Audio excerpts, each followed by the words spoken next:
रोजगार हमी मंत्री भरत गोगावले यांनी घेतले रोह्याचे ग्रामदैवत दहावीर महाराजांचे दर्शन। सर्व शिवभक्तांना दीपावलीच्या शुभेच्छा व्यक्त करतोय। बरेच देव प्रसन्न आहेत, त्यात दहावीर महाराजांना प्रसन्न करून घेतो, काहीतरी चमत्कार होईल। त्यांच्या समवेत तालुका प्रमुख मनोज कुमार शिंदे, महिला रोहा शहर प्रमुख ॲडव्होकेट मयुरा मोरे, रोहा शहर प्रमुख मंगेश रावकर, प्रकाश कोळे, आशिष स्वामी, सिद्धांत भूतकर आदी कार्यकर्ते उपस्थित होते।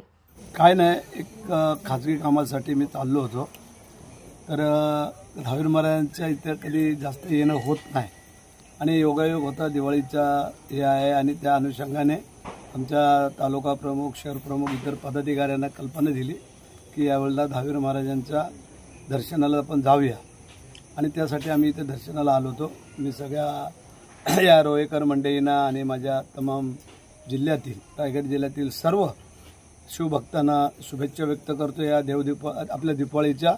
आणि ठीक आहे, दिवाळी ही नेहमी येतच जात असते, परंतु आज रोह्यामध्ये येत असताना अनायसे एक दर्शन होतं आहे।